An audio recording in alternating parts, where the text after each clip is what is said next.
All the tabletop role-playing news, we aim to amuse and we aim to enthuse. And Morrus's unofficial tabletop RPG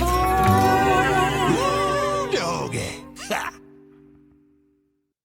Hello, and welcome to Morrus's unofficial tabletop RPG talk. I am Russ, aka Morrus, or Morrus, aka Russ. And with me in this plague pit is... PJ Coffee from the Southampton Guild of Role Players. 100% plague-free and full of energy, vim and vigour. Delighted as ever to be here. Joining us also, some say that that's an unusually attractive shade of green that her skin has gone. Others that fingers dropping off are just de rigueur for the go-getter about town. But all I know is, it's the one, it's the only, It's me, Jessica from EM Publishing, and I also have the same plague as Russ. Coincidence that we were both in London at a convention last week with many people? Perhaps. Multi-plague. Yeah. I was there, but I had a mask. Because, yes. What can I say? No, I'm feeling I think also because I'm a good foot and the rest shorter than you, PJ, maybe you rise above the plague fog and I am stuck in it. Is also, I think. Does plague rise or does it sink? I don't know. I mean, I'm not is it like scientist. Smoke, or is it, I'm not a scientist. I mean, I do, in fairness, also have an autoimmune disease. So I do, that may also be a link. But every time I go to a convention, I expect to be ill afterwards because I have been around many people. Well, put it this way, UK Games Expo, both of us, exactly the same. Yeah. And this one, both of us, exactly. So it's basically a common recurring theme at the moment. Yeah. So... good fun, but the frustrating thing is I never used to. I used to be quite proud of the fact that I'd come home and everyone would be going, "Oh, I got conquered," and I'd be like, "I haven't." And just in the last few years, it seems to happen every time. Do you think it's age? No, because you've got it and you're younger than me. Yeah, but I'm like... No, you're not younger than me. I'm 36. Oh no, that still makes you younger than me. That's actually depends on the month you're born, Russ. Depends on the month you're born. Anyway, so we went to Dragonmeet, and I think we'll have a little chat about Dragonmeet afterwards. Because PJ, you went to some really interesting seminars, so it'd be really interesting to let you talk about that. Because Russ and I were on the stand the whole time, but you got to actually explore other parts of the convention and share. It was going as a private individual, as I was. Yeah, that was very cool. Yeah. So, shall we continue? Yeah. Before we start, I got this box here which arrived today. Addressed to Jessica. So I stopped Marvin from opening it and checked with Jess, and she said to open it. And it's an exciting Christmas gift in a nice wooden box from Long Pack Games. The nice card in it with a felt card. Oh, it's like lovely red and gold. It's quite expensive. Very lucky. So Jess is now the proud owner of a Long Pack Games and Toys gift stocking. Nice. Wow. A number of delightful yellow counters. Game components, for game design. Some even more delightful corresponding blue counters. Oh. That makes sense. Oh, and wooden or plastic? They appear to be plastic. Okay. Yeah. And what appears to be plastic discs. A sign for the North Pole Elf Village. Well, good. Then people will know. So there you go. Yeah. Aren't you lucky? I am. Yeah. Thank you. It's very generous gesture of them, and they're trying their best. Yes. Because they're like saying, "Oh no, what do people in England know?" Well, I will pack all this away. It's quite a cute small stocking. It may be good for either Django for his Christmas thing because it's very small, or for my taxidermy parrot that I have. So one of those will have that as their Christmas stocking. It looks a bit big for a taxidermy parrot. You don't know how many gifts I'm getting them.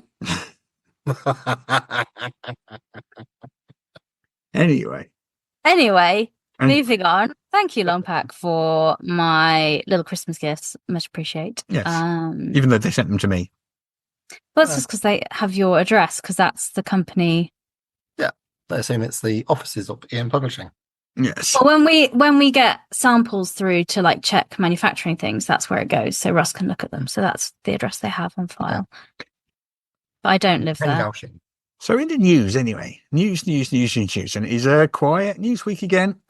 Well, it's Another quiet December, news week. so Yeah. everyone's already published their games so that people can buy them in time for Christmas because of logistics and getting them into distribution and buying them and stuff. So, yeah, so not expecting a huge amount of news. Well, we have a Voltron role-playing game on Kickstarter.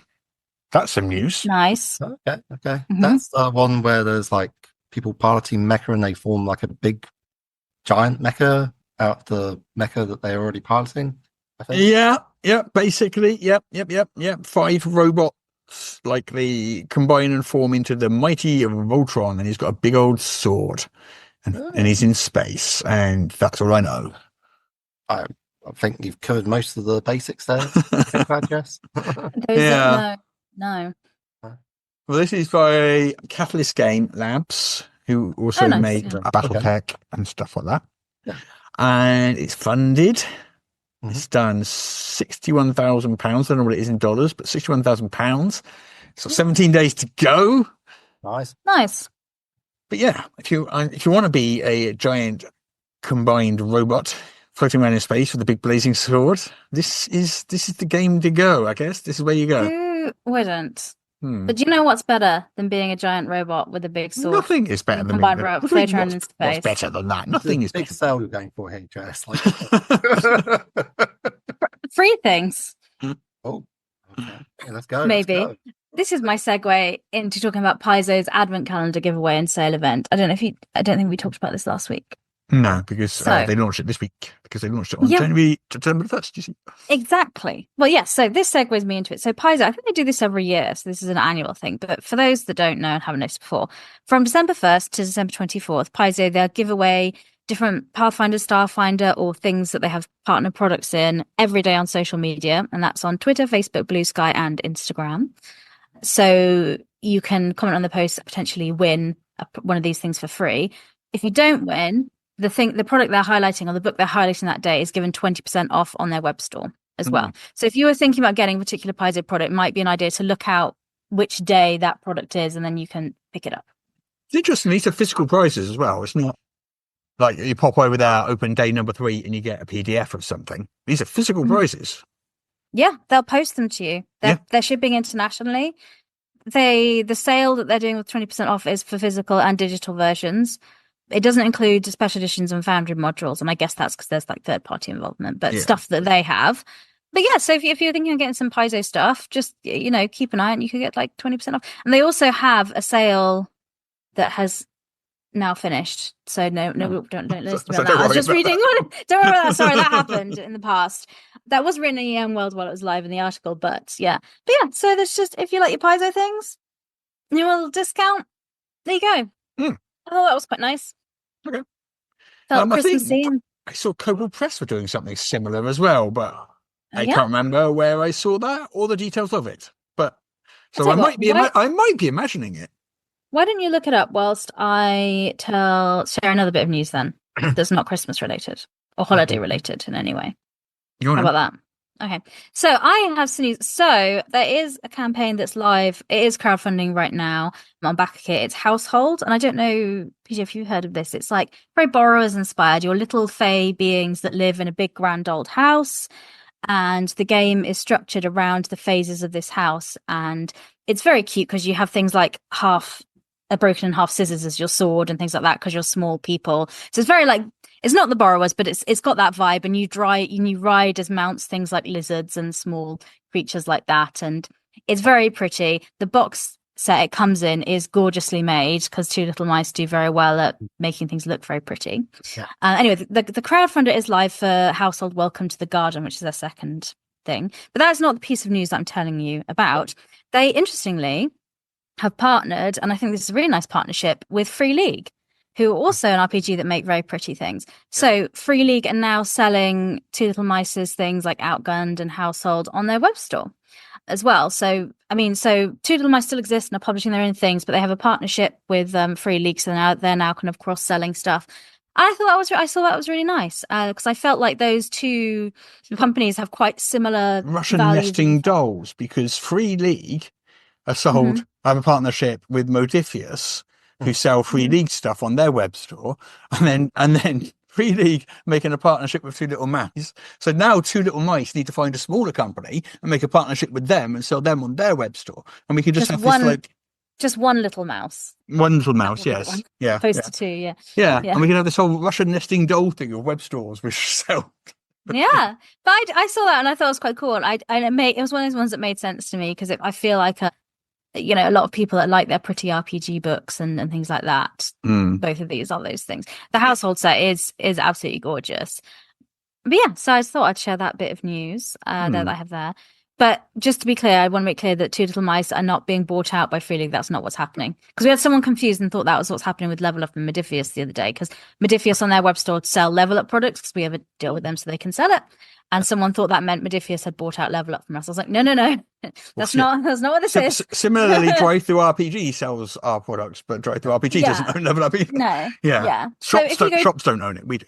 Yeah, so it's in the shops. And also, if you go to a Modifius stand convention, you'll probably see some Level Up stuff there as well. Really? Yeah.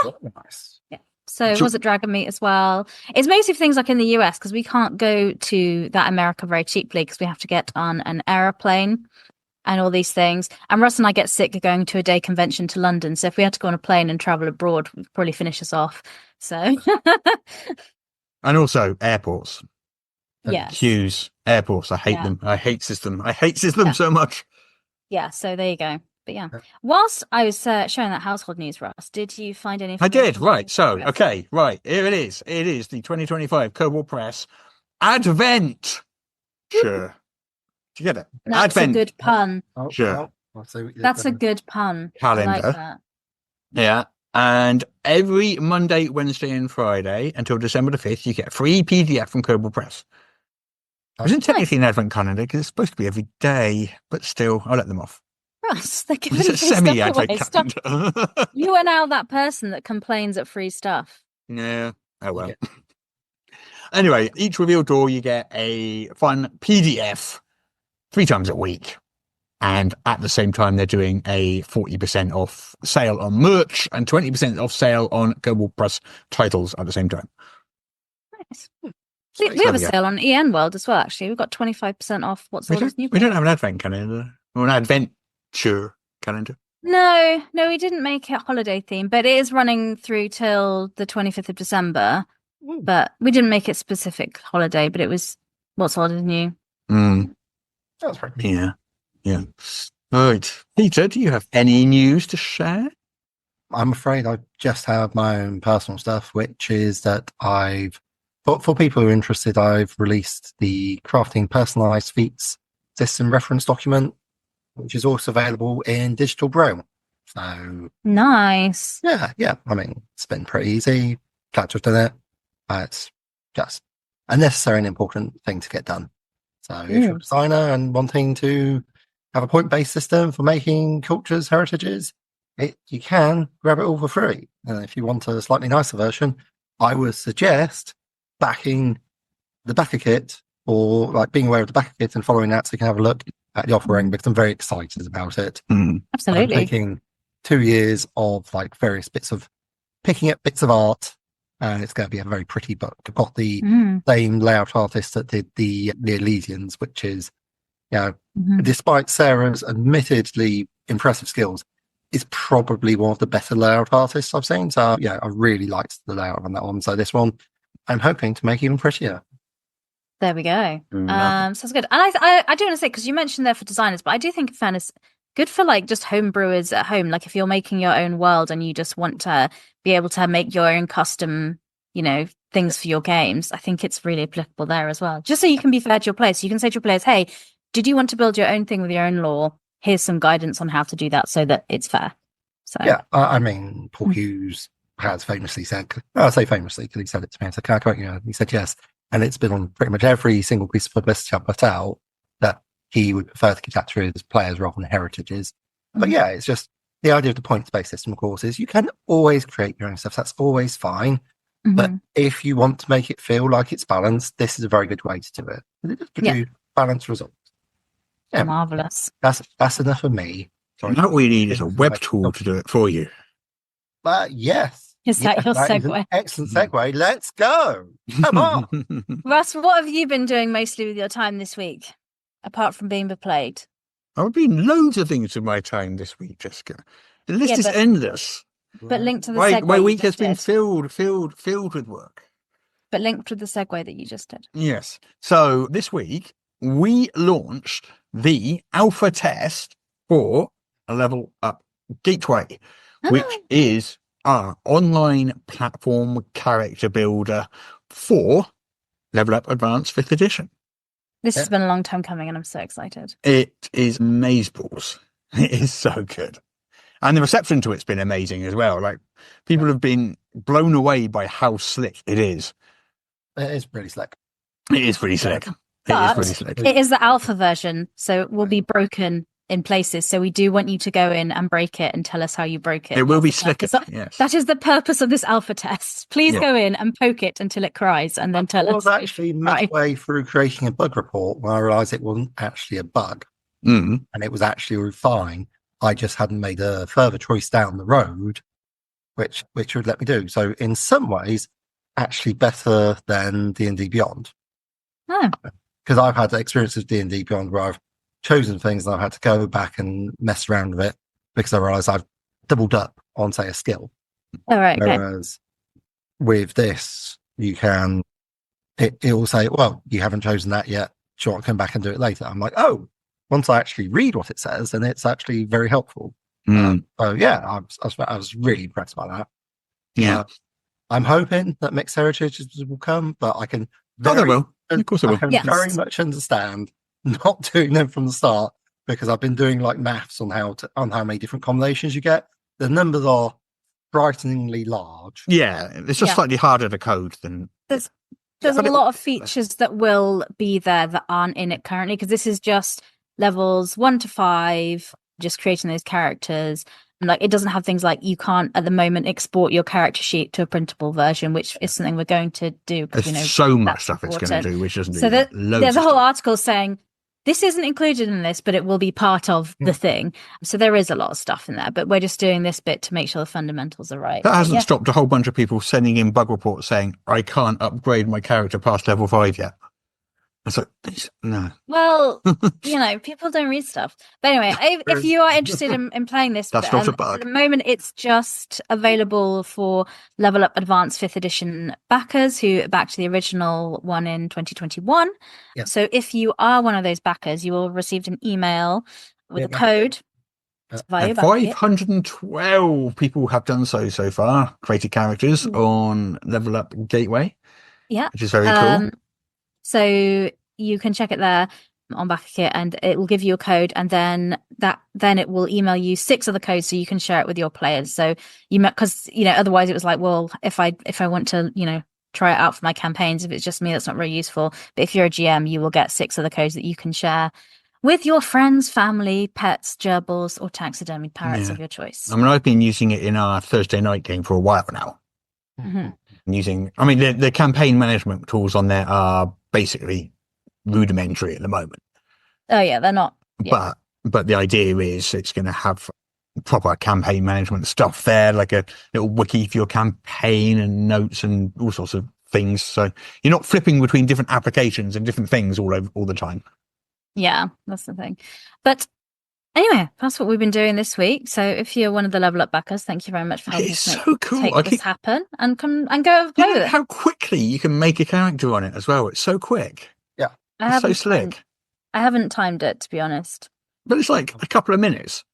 I've been trying to break it, honestly. I've been doing as many weird things as I can. Because I used to, in the year that I left EM Publishing, I worked as a product manager in digital games. And a large part of my job there was getting the game and doing the weirdest things with it to see if I could break things. So I've been trying to do that a lot of the time. So I haven't actually been making characters for fun. I've just been trying to do what's the most awkward thing I could do here that someone would do. Yeah. I mean, I haven't actually been trying to break it because I'm like, oh, this is actually really good as it is. Haven't really had the time to devote to it either, but it's not felt clunky at all, which I'm really impressed with, especially for this sort of very early beta / alpha testing. Yeah. I mean, there's a few little bits, a few little niggles, things like that, but there's going to be. Yeah, please break it. Please break it. I want you to break it at this stage. Anyway, but yeah. So that's been exciting. Yeah. Another exciting thing is, as we are in December, that means it will soon be the end of 2024. And I do want to mention again that now is the time that you can nominate your most anticipated RPG of 2025 on EN World. Exciting. I just want to plug that again because people have until the 10th of December to nominate. So that means write in the comments, I think this game is good, and share a link to it so we can find it. So if today's Wednesday, the 11th of December, 2024, or later, you have missed your window. Correct. But if not, get in, get done. Yep. And then the list of nominations will be up, and then you can vote from those list of nominations.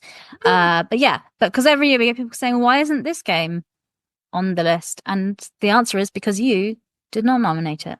Correct. So I just wanted to remind people that they have until next week. Or it might be that you nominated it incorrectly and didn't read the instructions. You have to put a link to the game. You have to put a link because if you're making me do homework, I ain't going to do it. I'm going to move on to the next post. Okay. But anyway, that's kind of all the news I have this week. Yeah. A lot. Yeah. So I don't know if we want to talk about Dragonmeet. Critical Role mentioned a video game project they've got coming in the near future. Ooh, I didn't hear this. Tell me. So it's kind of very much a pre-announcement of an announcement of a trailer of a teaser of an announcement. Because that is basically it. They're saying that some video game news might be coming in the near future. So they're telling you that there is going to be some news in the near future, but they haven't told you exactly what that news is, except that it's video game news. But they did mention a video game like a few years ago, like 2021 or something like that. Okay. So I don't think it's a new thing. I think it's probably something that's been in development for a while, I guess, but I don't know. All right. But because I can actually have a look at it or buy it or something. Yeah, well, I mean, they had an interview with Rolling Stone, and it just came up during that interview. Nice. Oh, the photos from that Rolling Stone interview, though. Mm-mm. My goodness. I haven't seen the photos. Okay, well, in your free time. Mm-hmm. I mean, just slot bisexual panic, to be honest. But yeah, so maybe for off the podcast to watch in your own time. But yeah. Who's Rolling Stone interviewing? Sorry. Critical Role. Critical Role. Oh, good. There's a lot of very attractive people in that cast. Like, don't at me. Well, they are actors. Yeah. I just tend to be quite attractive. Yeah, hashtag not all actors, but yeah. Well, yes. Yeah, there is that as well. What other news have we got? I saw some... Oh, we got the secret level thing next week. So by the time we do our next episode, that will have launched. Oh, the TV show. TV show. About. Yeah. When is that happening? The 10th. What's today?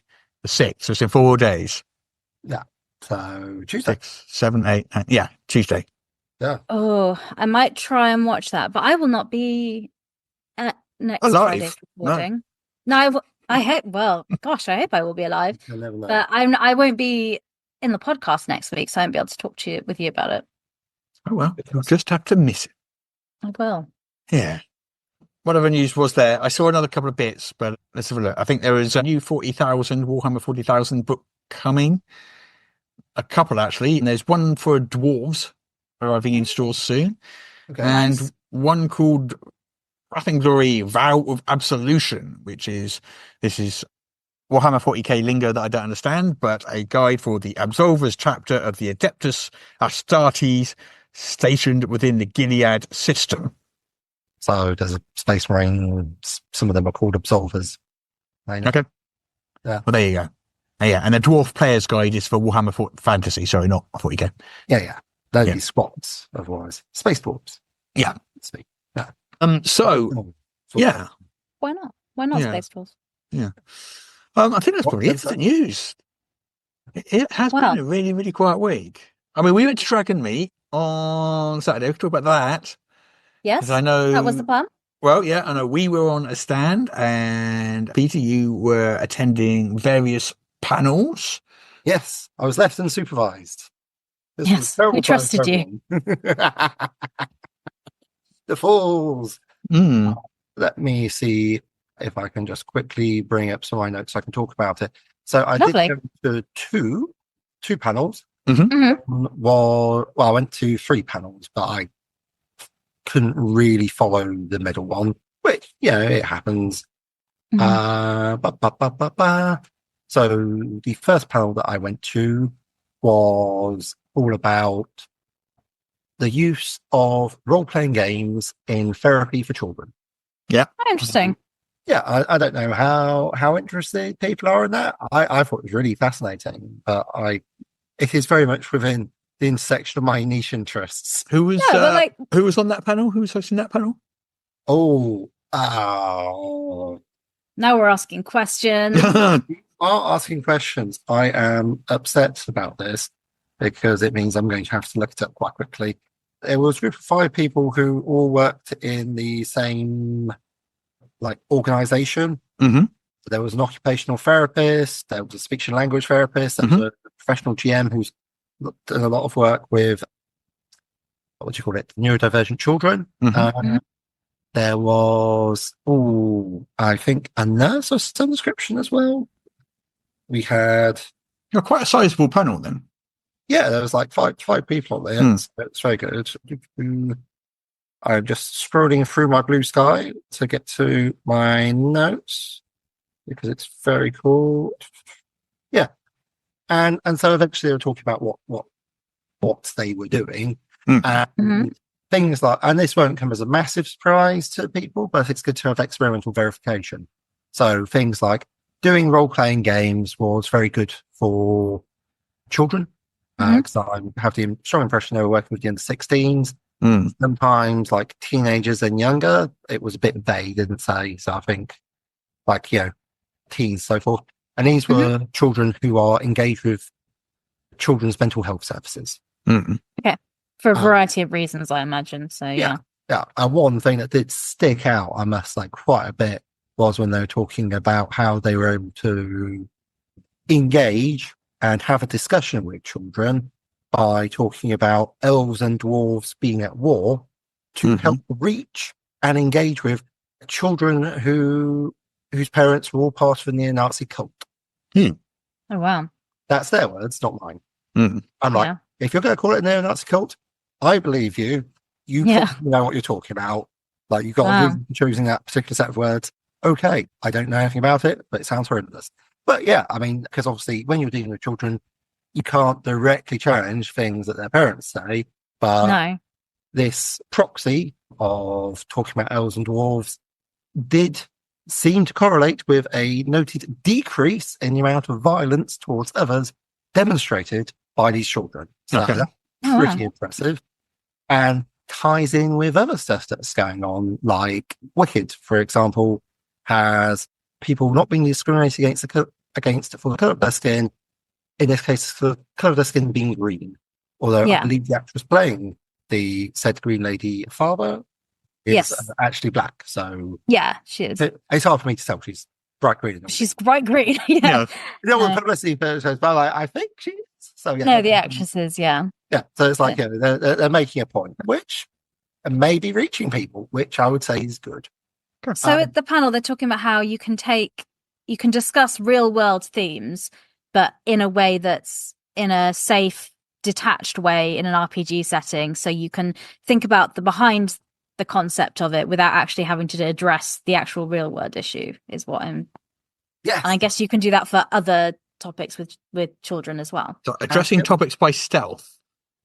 I would say maybe metaphor. Because it doesn't feel. What is metaphor if parallel. If it's not stealth? It doesn't feel. It feels quite blatant to me. Metaphor where you're. Well, like I think we've got we've got opinions in the world where art is not good if it's obvious or it explains itself. But you know what?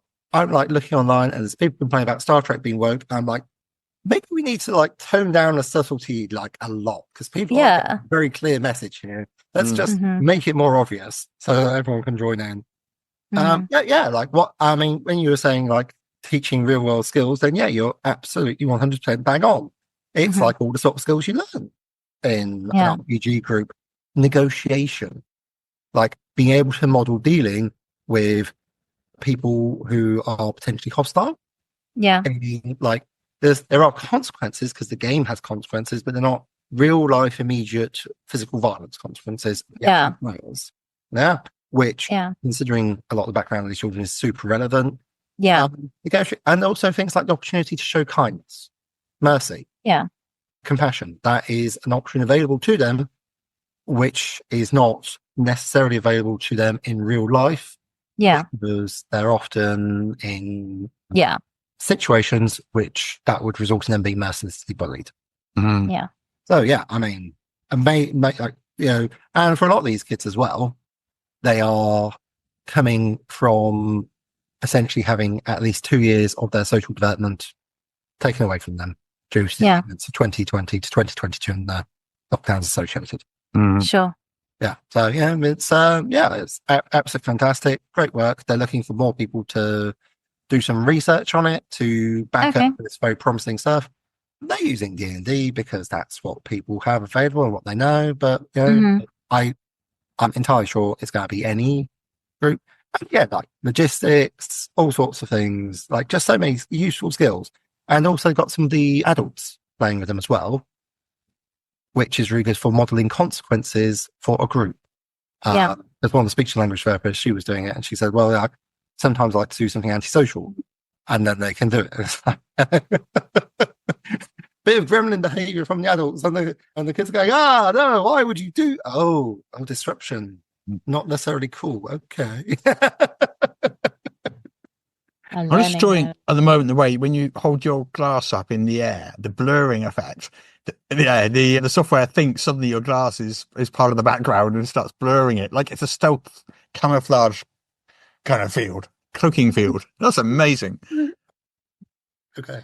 Fun we have with the podcast. Yeah, no, that's really interesting. And I definitely heard of, I mean, just a reminder, your tabletop RPG that you're playing with your friends at home is not likely therapy. Don't treat it as such. But I think it can be used in therapy with the therapist and things in that way. And by somebody who knows what they're doing, yes. Yeah. Yeah. And I think it is great for kids as well, especially neurodivergent kids, because I know for me, it's a structured social interaction and you know what's going to happen. And also, if you're in a game, like practicing social skills sounds silly, but you also have time in a role-playing game to stop and ask for help and be like, oh, I want this to happen, but I don't know how to do that. And the rest of the table around be like, oh, why don't you try doing this? And you have time to kind of process and do that, which you don't have in real life social interactions. Yeah. So I'd imagine, that makes perfect sense to me. That sounds super interesting. Yeah, that's another thing that they did bring up, like the opportunity to say, well, if you want to do a plan, what are the necessary steps for this to happen? Being able to work together to solve that. Again, really, really empowering. So that was, as I say, really fantastic. I think it was Young Dragons. That's the one. Okay. Yeah. So if people want to know more, they can Google Young Dragons and find out. Well, good luck with that. I tried Googling it. Wasn't able to track them down and get the thing. But there are Young Dragons. They do work in mental health. And I did find it really interesting. Nice. Okay. What was the next panel? The next one I went to was Gaming Therapy, which had 8 people on the panel. Was a big panel. It was a very big panel. And it's all part of a charity, but they had 8 separate projects that they were doing. Right. And they kept swapping between them. So I just was like, this sounds vaguely interesting, but it's just a mess and I don't understand what's going on. It's just too hard to follow. Yeah. Okay. It's like much like this podcast at times, I imagine. There's a maximum of 3 people talking. Well, 4, 5 people talking. Depending on how guests we get on, but yeah. And we confine ourselves to like a maximum 10 topics, but this was a lot to follow. I was just like, I'm not following it. I'm a bit tired. So went off, had a rest, had a drink, went outside to fresh air. That was very nice. Went to see you guys. That was really good. I met a nice chat with a cybernetic arm and cool tinted cyber glasses who was selling a synthwave. Well, he wasn't even selling it. He was just advertising it. A synthwave based TTRPG, which was kind of cool. Nice. Yeah, like a dystopia, but with a synthwave vibe. So anarchic, but upbeat. Looks like cool. And then I went to the big table meeting. That was pretty interesting. Yeah, tell me more about that, because that was the other topic I wanted to hear you talk about and share. Yeah. I mean, it was pretty compelling stuff. A chap called James Wallace, who I expect Russ knows quite well. Because I've never met him. Really? I know who he is. Yeah. I've probably exchanged an email with him once or twice in the last 20 years, but I've never met him. Right, yeah. Pretty nice chap. He told us, he was speaking for about 30 minutes without notes, and there was a bit of time for questions afterwards. So he's worked for White Dwarf Games Workshop, Asmodee back in the day. He was the guy that set up Hogshead Publishing. Which for gamers of a certain age, such as myself, will be like, isn't that the people that did the first edition of Warhammer Fantasy Roleplay? In which case, yes, it was. So yeah, and it was one of the first major role-playing game companies in the UK. So, he wanted to outline his vision for the big table for the UK and Ireland, which was kind of cool because the tabletop gaming, so that includes board games as well, this industry is about £750 million, or that's about nearly $0.95 billion, more or less. Globally? No, in the UK. In the UK and Ireland? Oh, okay. Yeah. I mean, because don't forget, we've got Games Workshop, which is responsible for a sizable chunk of that change. But it's very hard to say. I mean, I don't know if people are aware, but Games Workshop actually made it to the FTSE 100, which is the cool top companies in the UK listed on the stock market. So it's kind of a big deal. Yeah. When you sell that many plastic miniatures, the margins are good. The margins are very good. Nice. You're spending a lot of advertising, not so much on material. You got the molds, but they got a strong business model that's doing them very well.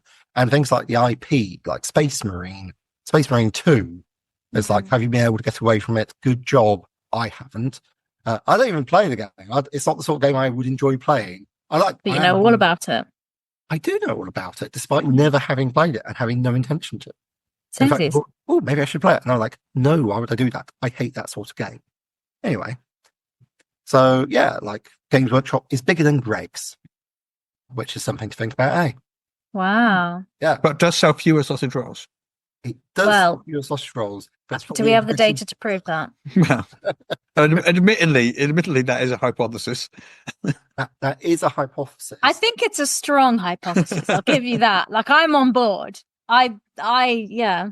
Yeah, but the thing is, whilst we all agree that Games Workshop probably sells fewer sausage rolls than Greg's, we can't prove it because no one's tracking the data. I have not tracked the data on it. Yeah. But anyway, back to your original point, Peter. And that is pretty much Wallace's point, which is how many tabletop gaming companies are in the UK? Shrug.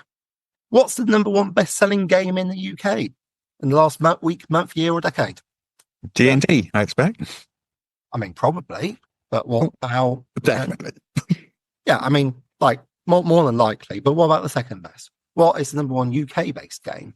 That's a different question. Okay. It's a different question, which is very hard. Where's the evidence to support industry in the UK? What constitutes best practice in the UK tabletop gaming industry? So what we're talking about is a UK version of Gamma in the US. Yes, with some important distinctions. Okay.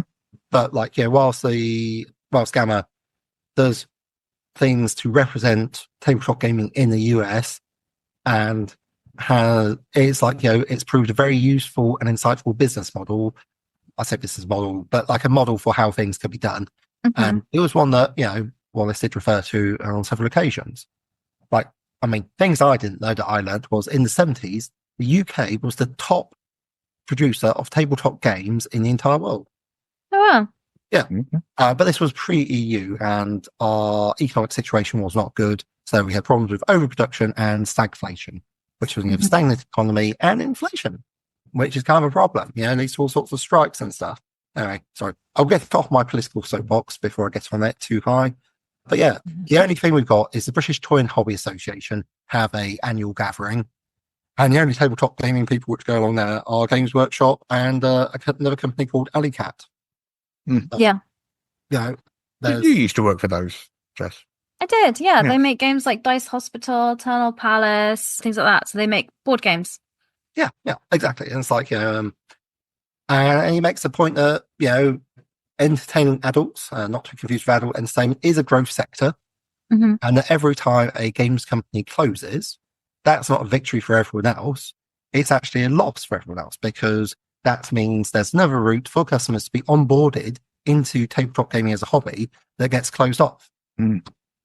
Because currently we're recruiting, and the more people we're recruiting in, maybe at some point the market will get saturated and then there'll be a competition. But currently there's a lot of people that want to play games, that would love to play games, but are not playing games because they can't get a route in.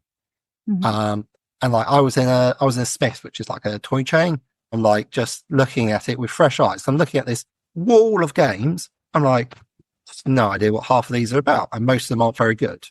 Like, because you can just tell, when you play some tabletop games and you look at them, you're like, no, this is basically just not going to be fun for a lot of people. But that's what's on offer. How are Smiths making their buying decisions? Some of these just come up to them and say, hey, I have a nice suit and I can sell you these things, just like the old things that you used to buy.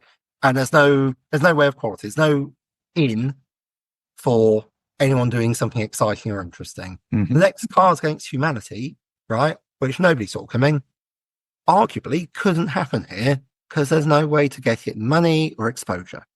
So, so his idea is to have this big table, which to start off, he wants to use like an online forum.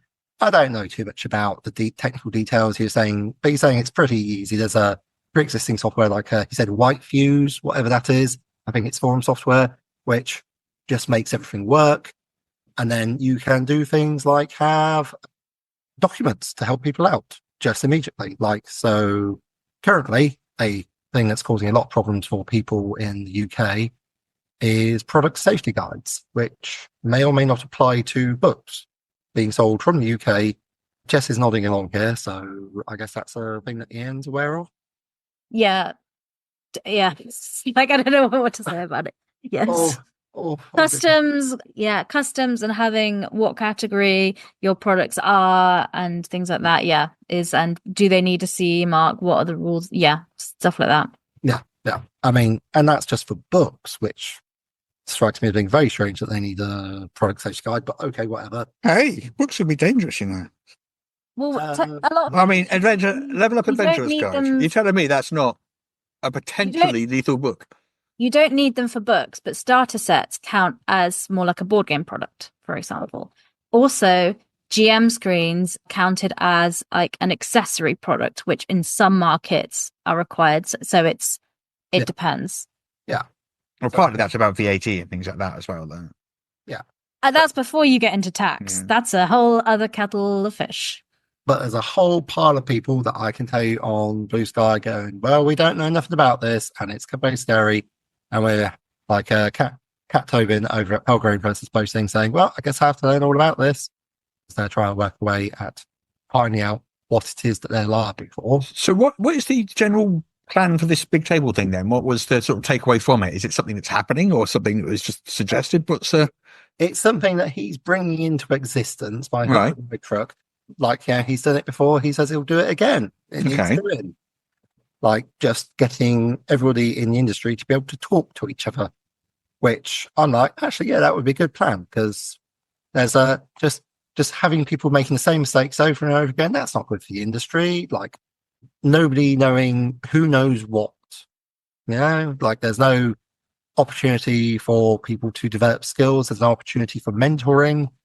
Like, the whole industry is very much a sort of backroom networking thing at the moment. It's who you know, and what conversations you get into. Yeah. Generally in person at conventions is usually how it happens. Yeah, I mean, the very thing he did point out was you got UK Games Expo, you got Dragonmeet, those are the big two. And then after a day of shilling your games to punters, you try to get stuff done over a pint of mild or whatever, when, you're probably not at your best. No. So, an online forum to help bring people together, and also makes it more accessible to people who might not be up for, because there's a lot of disability goes around in these sort of industries. To let people maybe get on and increase those networks to move it from the people who can physically manage it to more people, which expands the market, which, as I said, growth is pretty important. The challenge though is just getting everyone to agree to go to the same online location at the same time. It's like that's the challenge, just getting everyone to do it. And once everyone does it, there'll be a critical mass and it'll work by itself, sort of thing. But you got to get that buy-in first. And he is asking for a literal buy-in. Now, As has he explained to me, to the room, Gamma has like a flat rate, and he's proposing more of a tiered system like Yuki, who I gather from context are the people who measure computer game sales. So depending upon your like length of time in existence and your, I think, turnover, ask for more or less money. So Games Workshop is probably going to be paying significantly more than, say, I might. Mm-hmm. But, as a technically games publisher, I'm like looking and thinking, well, actually, it might be worthwhile being part of it, because like certainly things like having advice on insurance. Do you need public liability insurance if you're a games manufacturer? We don't know. But the idea is to get people in, like the games makers themselves, and then people who provide ancillary services. Mm-hmm. So lawyers, logistics, obviously that's going to be a huge thing that people are going to want to be part of. Insurance people, stuff I don't even know about. Closing that gap between distributors and small publishers would be useful as well. Yeah. Getting those two talking to each other, because generally speaking, there's a big gulf there. Yeah. Yeah. I mean, for me personally, it's catching my personal zeitgeist, because I'm already saying, like, on this very podcast not 2 weeks ago, that what would be really good is if like we could get micro designers and micro creators together to like help increase the amount of Kickstarter going out there. And I don't think that's going to be additive. I think that's going to be multiplicative easily. So yeah, like I say, there's like lots of people dying for stuff out there. How can we help? Probably the major things which did strike me immediately are due to working on this podcast, not for any other special reason. I don't have any special industry insider knowledge. I'm just like literally talking about this every week. I happen to know that board games make considerably more money than role-playing games. So how's that going to be balanced out? Currently unclear. I have actually reached out to James Morrus and said, could you let me know? And as of the time of recording of this podcast, I haven't heard back from him. Yeah, fair enough. And then we were also asking about what role would Ireland play in this? Because, it's supposed to be a big table to include UK and Ireland. Obviously, Ireland is quite a bit smaller in terms of population, but does possess a lot of strategic advantages in terms of, like, being part of the EU. So, yeah. But also probably subject to different regulation than the UK. So that complicates things slightly, I guess. Yeah. But, like, it's sort of a UK and Ireland organisation would be able to address concerns in UK and Ireland in a way that Gamma just wouldn't. Or even JEU, which is the European version. Mm-hmm. So, like I say, it's like you've got this tiny little pocket of Anglophone between Gamma and JEU. And so everyone's got one except us, is that what you're saying? Yes. Yeah. And he's like, well, that won't do at all. I'm like, for $750 million turnover, yeah, you're right, that won't do at all. Like Waterstone's bookstore, by the way, apparently that's the second biggest game retailer in the UK. Yeah, I know. That doesn't surprise me. Have you seen the number of board games they have in there? Yeah. I didn't think they'd be the second biggest. I thought they'd be like top 10 easily, though. But no. And apparently they like things like badges. So how about having creation of Irish and British game badges, which would, definitely help them out. So there's a lot to be said for it. It's really interesting. Apparently, Cubicle 7 Pelgrane Press are on board. He says he's got like people that are. He says he's got like various contacts. He's not ready to reveal them yet. That's going to wait for a later date because he's still building momentum here. I'm like, I'm pretty interested to see whether he can come up with a good solution to this, because my observations of game developers are they're fiercely independent and they do not like talking to each other. I'm like, but if cooperation is a superpower, that's like the theme of all our games, guys. No? But I don't know. Yeah, so www.bigtable.games. You can find out probably not a lot more actually than I've said already, but you can certainly give feedback as to your ideas and your visions or how you'd like it to happen. Well, we'll just keep our ears open on that one, see what happens. Yeah, we've got hashtag Big Table on Blue Sky, which is the place to be if you're enjoying like talking without having people abuse you. So join in the conversation and like ask questions. Well, there we go. Yeah. sorry to sound a bit like an app, but I was like really enthusiastic about it because it sounds amazing. No, I literally asked what panels did you go to and tell me about And them, that was the answer to that question. And that was the answer to the question. So We haven't talked about our experiences at not UK Games Expo, Dragonmeet yet. Dragonmeet. I mean, it's not a lot to say, but I got up at 5 a.m. and was really unhappy because I was up at 5 a.m. Yeah. But I had to get up earlier because I had to get to you to pick you up. Were you up before 5 a.m.? I was up at 4:59 a.m. Well done, you win. Well, congratulations. Yeah. So up at 5 a.m. I live like 15 minutes down the road from Russ, for context for all the listeners. Like, we're not, he said, have to get to your house. Like, it's ages away. We're like 10, 15 minutes down the road. Yeah. Anyway, so up at 5 a.m. at your house for 6 a.m. Yeah. On the motorway, stopping off for a delicious sandwich en route on the way up. Mm-hmm. We got there, 8:30-ish? Yeah. I think. Set up And the then stand. Panic set the stand for an hour. I went to the awards. We won nothing. Yep. Get the streak. We were also the only people in the room to win nothing as far as I can make out. But hey. Yeah. So that's a win in its own way, I think. And then you got a streak, man. 25 years. Yeah. Thing. And I came back downstairs, and it was all about to open up, and the official photographer was running around taking pictures of all the stands, and took pictures of the stand to the left of us, then the stand to the right of us, then the stand opposite us, then moved on to the opposite aisle. We were just standing there going, yeah. "Are we actually here?"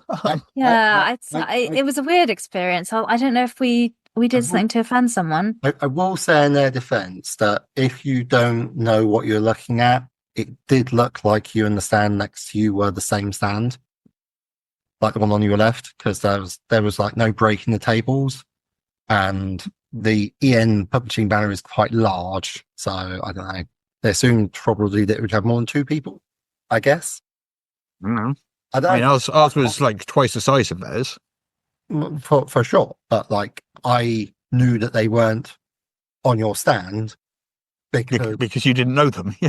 I'm like, no, those are not. That's not Ian Publishing, and I do upload these people, so not Jess's mates. Yeah. So therefore, they're probably not part.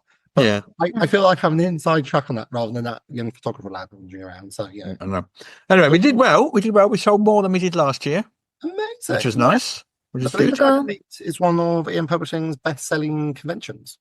Per day. Per I day. mean, obviously, Dragonmeet more overall because it's 3 days, but on any given day, UK Games Expo, we make more overall. UK Games. Sorry, you know what I mean.